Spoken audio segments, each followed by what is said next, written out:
4월 26일 수요일입니다. 오늘은 로마서 7장 1절부터 13절입니다. 율법에 대하여 죽임당했다는 말이 무슨 뜻일까? 라는 제목입니다. 율법에 대하여 죽임당했다는 말이 무슨 뜻일까? 사도 바울이 앞에서부터 1장에서부터 아주 강력한 어조로 말하고 있는 중요한 논지가 있죠. 모든 사람은 다 죄입니다. 다 죄인이다. 그 죄에서 우리를 구원하실 분, 죄에서 우리를 건지실 분은 오직 누구밖에 없다? 십자가에 달려 죽으신 예수 그리스도밖에 없다. 그래서 예수가 우리에게 복음이고 예수가 우리에게 구원의 길이라는 거예요. 그런데 그 십자가에 달려 죽으신 그 예수, 그 복음에 뭐가 담겨 있다고요? 하나님의 의가 담겨 있다 그랬죠. 그래서 그 하나님의 의를 믿는 믿음, 그 믿음으로 믿음에 이른다. 이런 논지를 계속 이어오고 있어요. 그렇다면 이 논지의 이면에는 무슨 뜻이 있을까요? 그것은 율법으로는 의롭다 하심을 얻을 수 없다는 거예요. 지금 바울은 유대인 중에 유대인이고 바리새인 중에 바리새인이었잖아요. 그래서 자기가 속해 있던 그 율법, 지금도 유대인들이 열심히 지키려고 몸부림치고 있는 그 율법으로는 절대로 의롭게 될 수 없다는 것을 자기가 알았다는 거예요. 이 복음으로 알고 나니까 그걸 깨달았다는 거예요. 그래서 율법으로는 의롭다 여김을 받을 수 없을 뿐만 아니라 율법을 지키려고 애를 쓰고 몸부림치면 칠수록 더 뭐 한다는 거예요? 죄에 빠진다는 거예요. 더 죄에 빠진다. 왜 지금 이 바울이 율법을 지키면 지킬수록 죄에 빠진다 이렇게 말하는 걸까요? 이게 이제 바울이 말하고 있는 이 용어들 몇 가지를 우리가 잘 이해를 해야 이 말을 이해할 수가 있어요. 바울이 사용하고 있는 용어 중에 가장 우리가 오해하고 있는 용어가 뭐냐면 죄라는 거예요. 죄. 우리는 죄를 어떻게 이해하고 있어요? 무슨 계명을 안 지키면 죄. 윤리적으로, 도덕적으로 나쁘게 살고 더럽게 살고 악하게 살면 죄. 이렇게 여기고 있잖아요. 종교적 계명을 하나님 앞에서 어떤 종교적 계명을 안 지키면 그것이 죄. 이렇게 이해하고 있단 말이에요. 그런데 바울은 그런 것을 죄라고 지금 말하고 있지 않다고 그랬죠? 그래서 이 죄라는 말을 뭐라고 표현하고 있냐면 하마르티아라고 이렇게 표현한다고 그랬어요. 이 하마르티아라는 단어가 무슨 뜻이라고 그랬습니까? 이게 옛날에 아리스토텔레스가 처음 쓴 말이라고 그랬죠?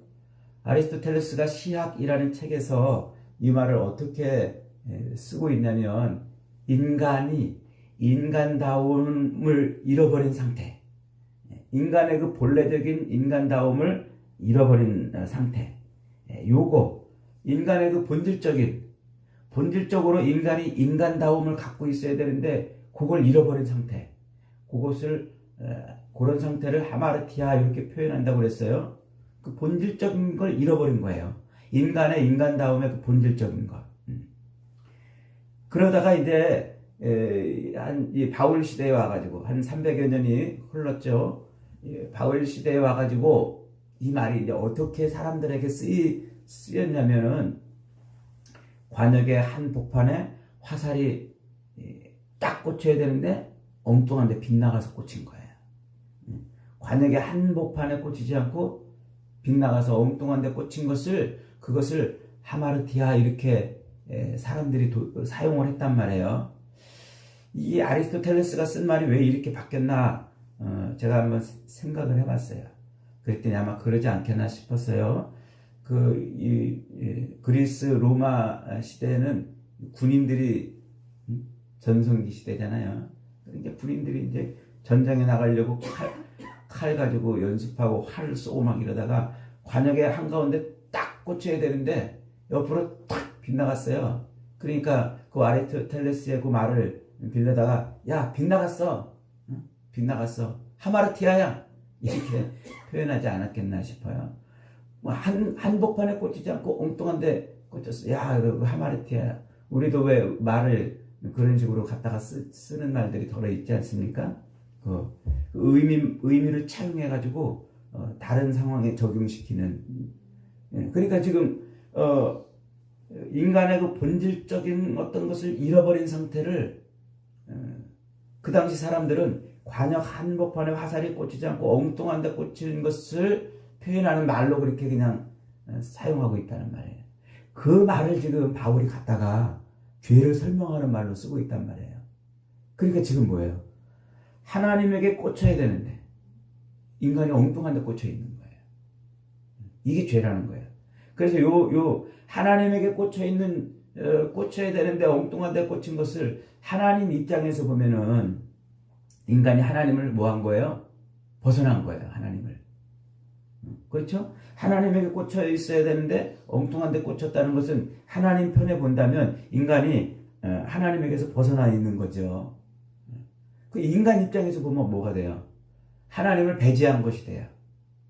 그래 인간이 자기 삶에서 하나님을 배제하고 하나님과 상관없이 그렇게 사는 거를 지금 뭐라고 그런다고요? 그걸 죄라고 말한다고요.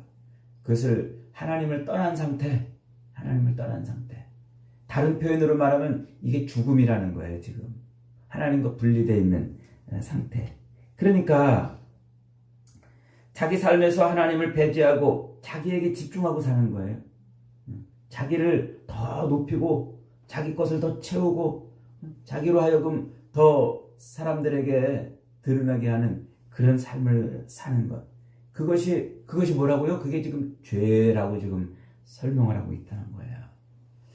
그럼 여기서 이제 궁금한 점이 하나 있어요. 그게 뭐냐면 율법을 지키면 지킬수록 더 죄인이 된다고 그랬잖아요.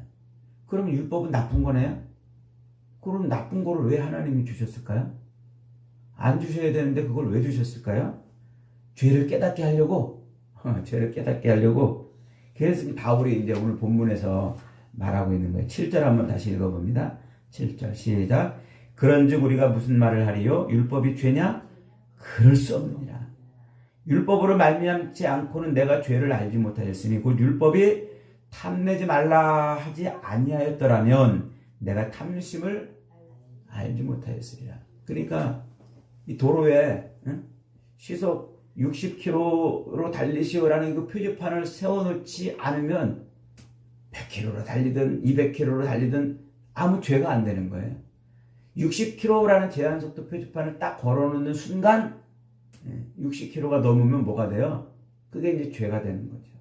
저 도로에 어린이 보호구역이라는 표지판에 안 서 있으면 어린이 보호구역 그런 조항에 저촉되지 않는 거예요.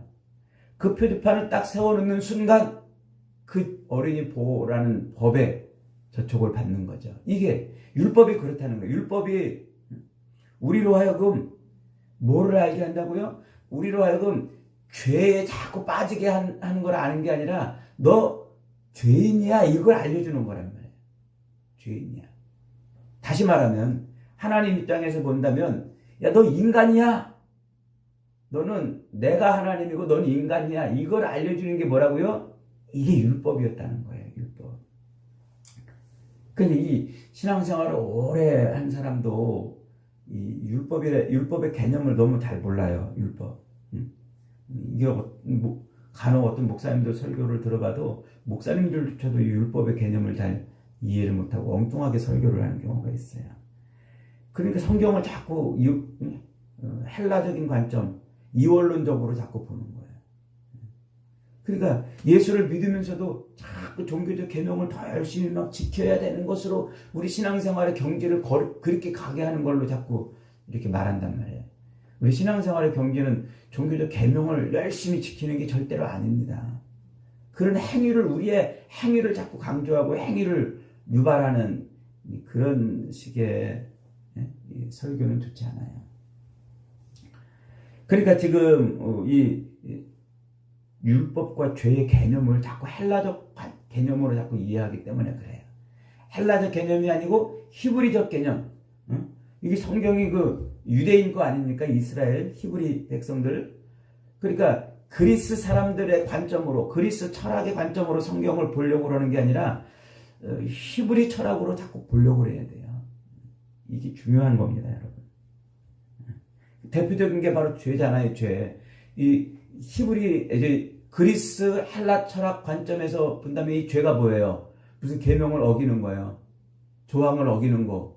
더럽게 살고 악하게 살고 남을 해하는 거. 이게 죄잖아요. 그러니까 그걸 그렇게 안 하고 사는 게 의라고 자꾸 그렇게 하는 거죠. 그런데 지금 히브리적 관점은 뭐예요? 성경적 관점은 죄가 뭐예요? 하나님에게서 떠난 게 죄란 말이에요. 자기 삶에서 하나님을 몰아내는 게 죄란 말이에요. 하나님 없이 사는 게 죄란 말이에요. 하나님보다 자기를 더 채우고 욕망하며 사는 것이 죄란 말이에요. 이게 히브리적 관점, 성경적 관점이란 말이에요. 그러니까 이제 그렇다면 이제 그 율법을 어떻게 이해하면 될까요? 율법을 쉽게 이해하는 방법은요. 그 말을 이렇게 뒤집으면 돼요. 율법을 뒤집으면 뭐가 돼요? 법률이 되죠. 법률이 뭐예요? 법률. 네. 이거 대한민국 법률이야. 대한민국 법률이야. 법률이라고 하니까 금방 뭔가 이렇게 설명을 못하겠지만 율법이라는 말보다 좀 이해는 쉽죠? 법률. 제가 법률이라는 말을 사전에서 찾아봤어요. 그랬더니 사전에서는 법률을 이렇게 정의를 내렸어요. 국가의 힘으로 강제하는 삶의 규범. 이게 법률이에요. 그러니까 헌법, 곧 형법이나 민법이나 상법이나 행정명령 등 이런 법규 조항으로 국가가 힘을 불어넣어서 백성들의 삶을 강제로 제한하는 것. 이게 법률이란 말이에요. 그러니까 국가가 가지고 있는 힘으로 강제하고 규제하여 인간의 모든 삶의 영역을 통치하는 것. 통제하고. 국민들의 삶을 그런 조항들로 통제하는 것. 그게 뭐라고요? 그게 법률이라고요. 그걸 뒤집어서 율법 이렇게 쓰는 거예요. 율법. 그러니까 율법은 이게 종교적 언어잖아요. 그러니까 그것을 종교적으로 표현하면 어떻게 돼요? 신이, 국가가 아니라 신이 어떤 종교적이고 혹은 도덕적이고 혹은 사회 규범에 관해서 신의 힘으로, 신의 이름으로, 신의 권한으로 그렇게 규정한 인간의 삶의 규범, 이걸 이제 율법이라고 이렇게 표현한단 말이에요. 그러니까 하나님이 우리 인간에 대해서 종교적 규범 또는 도덕적 법규, 사회적 규범을 선포한 것, 그것을 뭐라고 말할 수 있다고요? 하나님이 우리 인간에게 주신 법이란 말이에요. 주신 법. 이제 그 개념을 가지고, 그런 개념을 가지고 성경을 들여다보면 성경에서 최초의 율법은 뭘까요? 창세기 1장 28절에요. 28절 이하. 하나님이 천지를 지으시고 인간을 지으시고 생육하고 번성하라, 땅에 충만하라, 땅을 정복하고 다스리라. 하나님의 명령을 주셨잖아요. 그러니까 하나님이 그들에게 복을 주시며 그들에게 이르시되 생육하고 번성하여 땅에 충만하라, 땅을 정복하라, 바다의 물고기와 하늘의 새와 땅에 움직이는 모든 생물을 다스리라. 천지를 창조하시고 인간을 만드시면서부터 하나님은 이미 신의 규범을 우리 인간에게 주신 거예요. 하나님의 법을 선포하고 있었던 거죠. 그리고 창세기 2장 16절 17절에서는 하나님이 에덴 동산에서 생명나무와 선악을 알게 하는 나무를 심어놓고 이렇게 16절에서 이렇게 말합니다. 여호와 하나님이 그 사람에게 명하여 이르시되 각종 동산 각종 나무의 열매는 네가 임으로 먹되 선악을 알게 하는 나무의 열매는 먹지 말라. 네가 먹는 날에는 반드시 죽으리라. 요 법규, 요 규정, 요 명령을 선포한 거지. 이게 율법이란 말이에요. 율법. 그러니까 율법은 하나님께서 우리 인간으로 하여금 인간다운 삶을 살게 하시려고 주신 법률. 그것이 율법이란 말이에요. 그렇게 천지를 창조하실 때부터 하나님이 인간에게 그런 법을 주셨고, 그리고 나중에 이스라엘, 야곱의 후손들을 애굽에서 출애굽시켜서 시내산 밑에 모아놓고 이스라엘이라는 나라를 만드시고 그들에게 십계명으로 대표되는 법을 주셨어요. 율법을. 그 십계명으로 대표되는 율법을 딱 주셨는데 그걸 이제 뭐라고 부르냐면 토라 이렇게 불러요. 왜냐하면 창세기, 출애굽기, 레위기, 민수기, 신명기 여기에 이스라엘 백성들이 지켜야 될 대부분의 법규들이 다 들어있다고 그래서 그것을 토라 이렇게 불러요. 이스라엘에 대한 가르침이라는 말이죠. 가르침. 그러니까 하나님이 이스라엘 백성들에게 시민법, 백성들끼리 서로 사는데 관련된 법, 그리고 제사법, 하나님 앞에 제사를 어떻게 드리라, 제사법, 재판법, 하나님과 인간 사이에 문제를 해결하는 법, 이 세 가지 이 법을 주셨어요. 이게 십계명으로 대표되는 이스라엘에게 주신 율법이에요. 그 율법을 주신 목적이 뭘까요? 그 조항을 열심히 지켜서 그것으로 너희들 의롭게 되라 라고 주신 것이 아니라고 그랬죠. 그 율법은 에덴 동산에서 동산의 한복판에 생명나무와 선악을 알게 하는 나무를 심어놓고 이곳의 통치자가 누구다? 하나님이라는 사실을 잊어버리지 말라고 세우는 표지판처럼 이스라엘 백성들의 왕이 누구라는 말이에요? 하나님. 이스라엘 백성들의 통치자가 누구라는 말이에요? 하나님. 그래서 이스라엘 백성들은 제사를 드리면서도 하나님이 우리 왕이구나. 백성들끼리 뭔가 잘못하면서 그 잘못에 대한 배상을 하면서도 하나님이 그렇게 하라고 그러셨으니까 그렇게 하면서 하나님이 우리의 중재자, 통치자구나.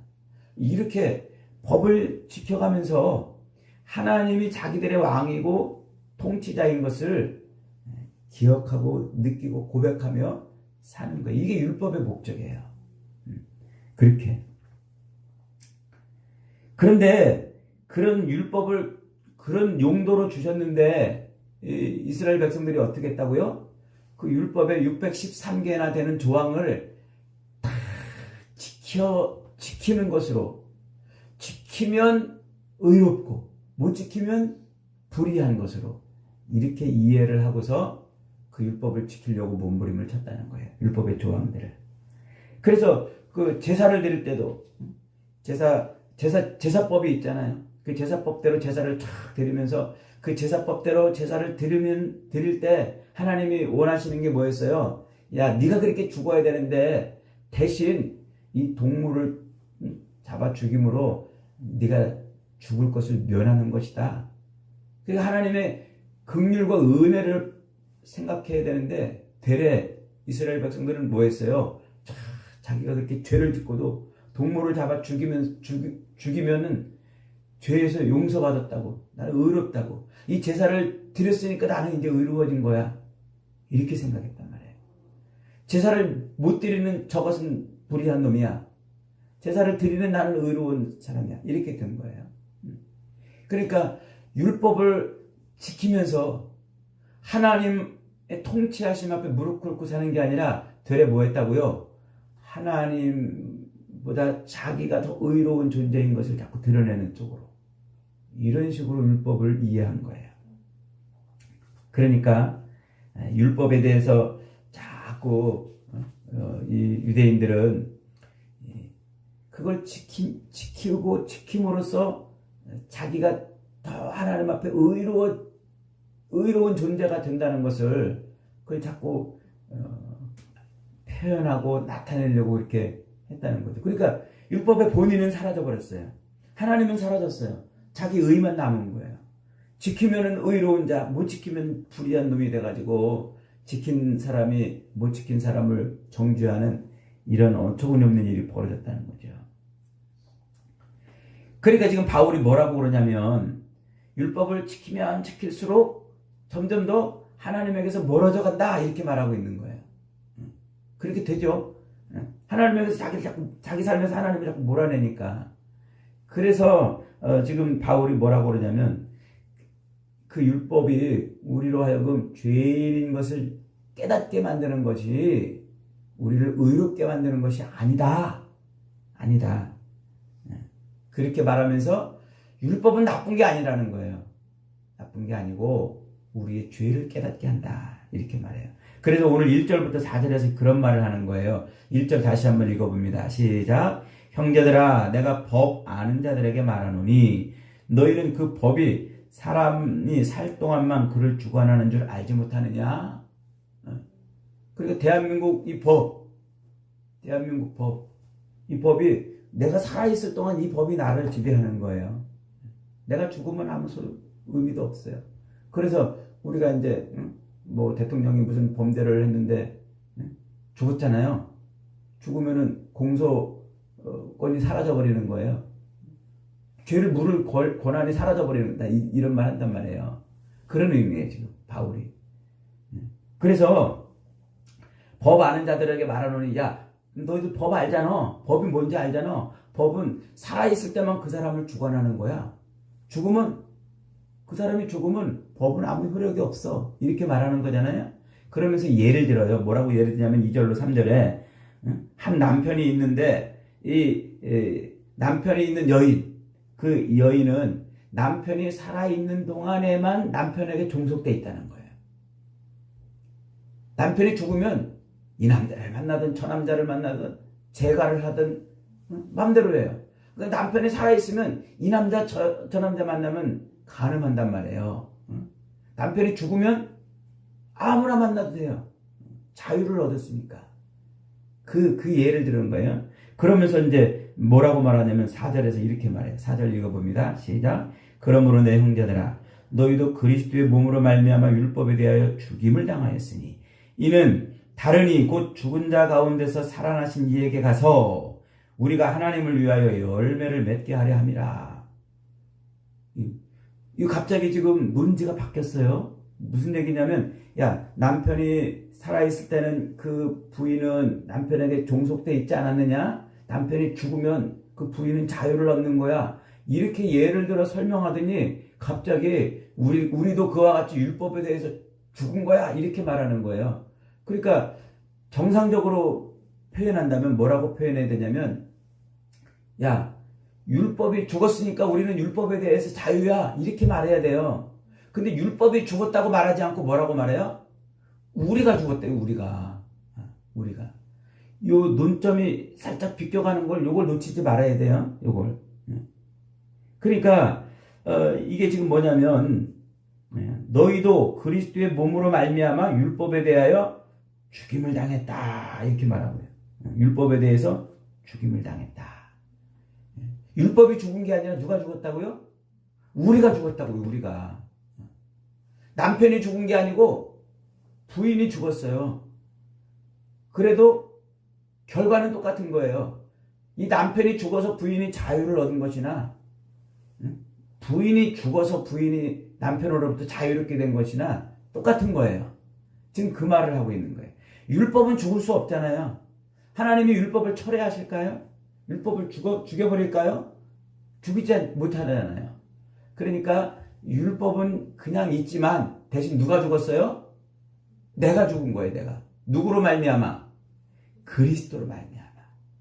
예수 그리스도로 말미암아 그분의 십자가 죽으심과 부활로 말미암아 내가 율법에 대해서 죽어버렸어요. 그러니까 나는 더 이상 율법과는 관계없는 삶을 사는 거예요. 관계없는. 그래서 그리스도 예수로 말미암아 그리스도 몸으로 말미암아 이렇게 돼 있죠. 그 말이 중요한 말이에요. 거기다가 좀 동글뱅이를 좀 쳐놓으세요. 그리스도의 몸으로 말미암아 우리가 죽었다. 이 죽었다는 말을 이게 헬라어 원문에 보면 수동태로 돼 있어요. 수동태. 우리말은 뭐 수동태 이런 게 좀 없습니다만 이 말은 무슨 말이냐면 죽임을 당했다는 말이에요. 내가 죽임을 당했다. 예수 그리스도로 말미암아 율법에 대해서 죽임을 당했다. 그러니까 내가 죽으려고 해서 죽은 게 아니라 예수님 때문에 율법에 대해서 죽어버린 거예요. 내가 죽으려고 해서 막 그래서 죽은 게 아니고 예수님 때문에 죽어버린 거예요, 내가. 그러니까 예수님이 나를 율법에 대해서 죽이신 거예요. 그러니까 무슨 말이에요, 이제? 율법에 대해서 내가 죽었으니까 뭐예요, 이제? 율법에 대해서는 자유를 얻은 거예요. 자유를.